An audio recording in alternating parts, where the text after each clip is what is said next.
Welcome to another episode of Banking on Education. Today's special guest is Elizabeth Turner. You are the Resource Development Director for an organization that is near and dear to my heart, Communities and Schools Bay Area. I know all about it. I served on the board, past president of the organization. Tell the audience what Communities and Schools does. We do so much, but our mission is to surround students with a community of support, empowering them to stay in school and achieve in life. But really what we do is we have a full-time student support specialist on each campus that we serve, and they really build relationships with the kids. We typically work with the most at-risk kids on a campus, and so the kids that we work with are facing not just academic struggles, but major life struggles. And so our student support specialists build relationships and help break down those barriers that can cause academic success to not be within their reach. So in essence, it's a dropout prevention program, Yes. but with really solid data to support the modeling, correct? Correct, yes. Last year, as a matter of fact, 100% of our eligible seniors graduated, and That's so amazing. we're very proud of that. Overall, 99% of our students that we case managed stayed in school last year, and so it really, having that extra support on a campus really can make a huge difference. And how long have you been with Communities and Schools? 6 years. I actually started on a campus and then moved on into admin about 4 years ago. Which campus was that? Clear Lake High School. Okay. Yeah. And people, and this is a common kind of thing that I would have people ask me, why are you guys at Clear Lake High School? Because there's this misnomer that our high schools don't have the issues that people should know they do have. Tell us about some of the things you saw while you were at Clear Lake High School that might surprise people. We had kids who were homeless, both what you think of when you think of typically homeless as well as educationally homeless. We had, I had a 14-year-old that was having a baby. I had multiple kids who had at least one incarcerated parent, if not two. Food insecurity, housing instability, the things that you typically might not think were in the backyard were absolutely in the backyard. Yeah, it's I would say over the last 20 years, we've seen those things shift. And if you weren't paying attention, it really, because I remember actually when we decided to go on to Clear Lake's campus, and we even had to educate the board members about, there's a real need out there. And so now you guys try to typically focus on title schools. Is that correct? Correct. But we are in every high school in Clear Creek ISD, and then we're in Dickinson ISD as well. So, and they have one high school, so we're in that high school as well. But we're on every high school in Clear Creek. And in Dickinson, you're on every campus? Yes. Okay. Yes. And that started back. That was probably. That started. We started planning to do that right before COVID, if I'm not mistaken. Yes, and I think I've been there since 2020, and we were on every campus when I started in Dickinson. Okay. But I think it was relatively new being on every campus when I started. Yeah, we got a grant from. I guess maybe we should talk a little bit about the Communities and Schools structure in general. So there's a national organization. Correct. And they gave us the grant. And then there's also Communities and Schools Texas. Yes. And then it feeds down to local affiliates. Correct. Yes. But they're all slightly different using the same program, though. Yes. They've all got their own flavor. Yes, they do. We typically, all of our student support specialists meet with campus admin every year and kind of talk about what the overall goal for the campus is, and then we structure our program to help meet those goals while also serving the kids that need it and making sure they have what they need. Yeah, and it's not just the case-managed kids. No. It's the entire school that benefits from having Communities and Schools on campus. We don't turn a kid away. If a kid comes in and is hungry or needs clothes or needs school supplies or hygiene items, we don't tell them no just because they're not case managed. So we case manage 80 kids per campus, so they get intensive services, but we service the whole campus. And what are some of the services? You guys are really good connectors, and you're able to connect people to services that they might not otherwise know about. What are some good examples of that? Man, we do everything from passing out groceries. Some campuses every Friday do pass out like non-perishable, so the kids have something to eat over the weekend, to vision referrals, to dental referrals, to creating academic goals to kind of make sure they get over whatever hump they're in right now. We connect them to all kinds of community resources. So if we have a family who is looking for a home or shelter or needs help with utilities, we have community resources that we connect them with to try to get those needs met.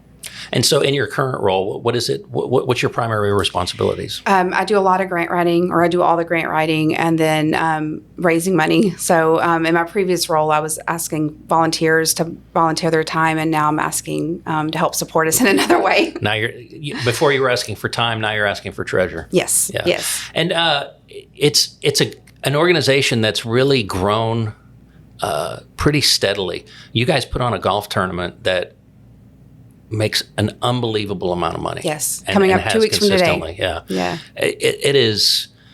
I never thought a golf tournament could make that much money, but it has literally become the premier golf tournament in the Bay Area. Absolutely, absolutely, and we couldn't do that without the community support and the sponsorships. Speaking of, we have a couple of sponsorships still open if anybody's interested. But it's a great day, and it really brings us together with the community so that they can see how important that their support is. And my good friend, Peter Winchell, is going to be retiring. He is. And so I'm sure there's probably some, maybe not apprehension, but there's definitely some excitement around the organization and where you're headed. Yes. We're ready to go to the next level. And so we have a lot of initiatives. We have our Grow Mentoring program that's in its third year now. And so we've been able to bring a lot of community members into the organization so that they can see what we really do. And we're starting a college and career initiative where we're bringing in industry partners for kids who may not have the ability to go to a 4-year university, so that they know they can still have a great future ahead of them and a great career. We also have individual giving campaigns. We have all kinds of things that we're doing to really kind of push us forward. And so we are sad to see Peter go. He's been a staple there for 30 plus years, but we're excited about moving forward and all the things that we have planned for the kids. Yeah, and the financial trajectory of the organization has been really remarkable. So I know we always talked about the three legs of the stool of funding. So we had private donations, we had some TEA funding, and then the school districts fund in part for the student support specialists. Right. So you're in charge of that private one and the grants. I am. That's mainly what I do is corporate grants, foundation grants, and then individual giving. So how did you transition from student support specialist to this resource development position? So before I was resource development director, I was actually community partnerships coordinator. And so I was really able to get out into the community and build relationships and started the mentor program.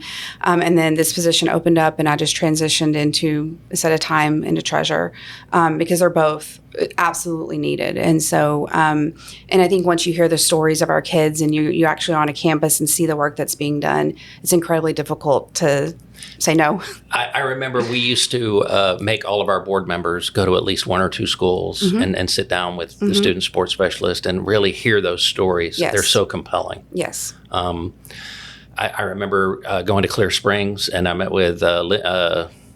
Mm-hmm. And some of the stories she would just tell me are heartbreaking, but they always had a good outcome because of her and the support that communities and schools offers. And the kids are so resilient and they want to be successful and they just need that little extra push and that support to know that they can do it.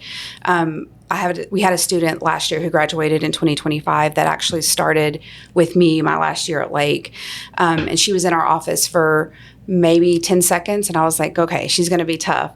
But we got her through. And 2 weeks before graduation in May, she was kicked out of her house and sleeping on the sidewalk in front of McDonald's. And so she had worked so hard to get through those 4 years. And now we're 2 weeks out and she's on the sidewalk. And so she connected with our student support specialist and we got her some resources. We got her some hotel, we didn't pay for the hotel, but we got her some help from the community.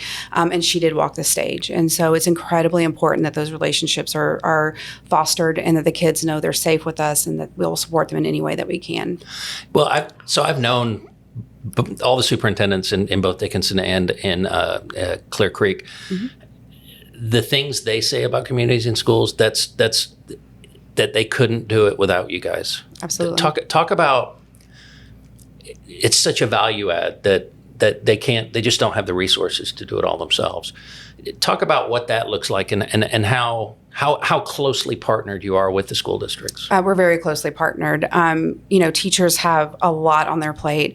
Administration has a lot on their plate. And where communities and schools comes in is we pick up those gaps that there's just not enough time in the day to fill. And so making sure the kids have clothes, making sure the kids have food, making sure they have the school supplies they need. But we couldn't do it without the support of the district. And it's one thing that I think we're the whole organization is very proud of, is how we foster those relationships and how the districts feel like we're imperative, just like we feel like they're imperative. And so it's a great partnership.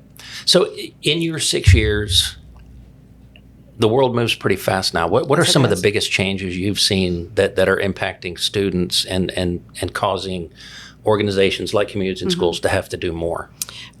Just even from I've been off of campus for 4 years, and the things that the kids are facing are so different now. We had a student last week, one of our campus team called me after work on Friday, and a girl who is not even case managed by us knew of the support that we provided, and contacted her, and she was in the process of being trafficked, and she just reached out, and she's still here. She's not being trafficked. And so, I mean, stuff like that is not something that has been, with kids have faced, no, we didn't a long talk time. About that 5-10 years ago. No. And so there's so many things. The world, like you said, the world is moving fast and society is changing. And so I think it's a real testament to the support that we provide, that someone that's not even case managed by us knew that they could come to us and get the help that they needed. Well, and I've known Peter in communities and schools probably for, I would say, almost 30 years. I've known him that long. And to see the organization not only just grow, but adapt and change. I mean, it used to just be a very defined program. Now it's partnerships with local churches that you guys have made so strong that basically if there's a need on campus, all they have to do is make one phone call. Absolutely. Our campus team is just phenomenal, every single one of them. And we have an Adopt a School program where various business adopt one campus. And they're very, very blessed in that they've built those relationships. And if there's an emergency need or any need, our Adopt a School partners are there. And if one partner can't fulfill it, then there's someone that will, one of the partners will. And so it's really about relationships, and our campus team really fostering that and letting them know how vital the support that we provide is. Well, having served on the board and getting to see firsthand the great work that organization does, I just want to thank you and the rest of the staff for everything you do for students. I think it was Rick Gornto. He basically dubbed the student sports specialists as angels. Yes. They do the work of angels. Absolutely. And we have a couple of them come speak every month at a board meeting, and where they sit, there's 2 angels that sit in their spot to mark their spot for them. And they really are. They are the boots on the ground. They are the one that are with these kids day in and day out, and really build the relationships, and the kids know that they're safe there. And it's a safe space for them. So our campus team is just phenomenal. Well, again, thank you for all you do. Thank you. Great discussion. Next episode coming up. How do you want me to close that? Just say, stay tuned for the next episode. Okay. Stay tuned for the next episode. That was awesome.